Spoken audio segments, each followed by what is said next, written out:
Imagine a community where cancer and diabetes almost don't exist. Ecuador के एक छोटे से गांव में लोग हैं, बट वहाँ कैंसर और डायबिटीज जैसी डिजीजेस ही नहीं। Now these people age slower, stay healthier, and scientists have been puzzled for decades. उन्हें कहते हैं लेरॉन ड्वार्फ्स। उनके जीन्स में एक छोटी सी गलती है जो एक्चुअली उनके लिए ब्लेसिंग बन गई। Their bodies don't respond to growth hormone, the signal that tells our cells to grow, multiply and expand. पर जब उनका बॉडी ग्रोथ के सिग्नल्स को इग्नोर करता है तब कुछ मैजिकल हो जाता है। Actually, their IGF-1 levels, insulin-like growth factor levels, the molecule that fuels both growth and aging, stay extremely low. Result, उनका body repair mode में जाती रहती है। Actually, our bodies at one particular time can either be in growth mode or in repair mode. When we eat, our body goes into growth mode obviously, but when we constantly eat, we always remain in growth mode as our IGF-1 levels stay high in the process of eating.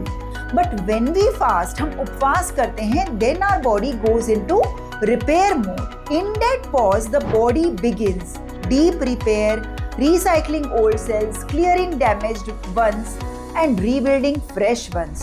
जैसे घर जब पुराना हो जाता है तो हम उसे रिनोवेट करते हैं, वैसे ही एज के साथ साथ 30s 40s के बाद अगर आपको आपकी बॉडी को रिनोवेट करना है, ग्रोथ फैक्टर्स को बॉडी में रिड्यूस या कम करके ये पॉसिबल है, और वो पॉसिबल है फास्टिंग से।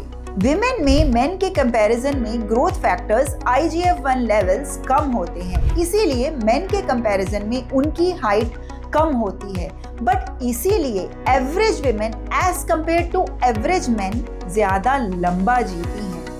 एंड इवन अगर फीमेल्स को आपस में कंपेयर करें तो short heighted ones live longer, and males में आपस में कंपेयर करें तो short heighted males live longer. Maybe longevity is not about how tall we grow, but how gracefully we slow. एक कार को ही ले लीजिए, अगर आप फुल स्पीड पर उसे हमेशा दौड़ाते रहेंगे तो उसकी भी लाइफ कम हो जाएगी। कभी कभी ग्रोथ को थोड़ा रुकने देना भी अच्छा है, कभी कभी फास्ट करना भी अच्छा है, because slowing down might just be nature's oldest longevity code. Follow for more stories where science meets soul. Bye for now.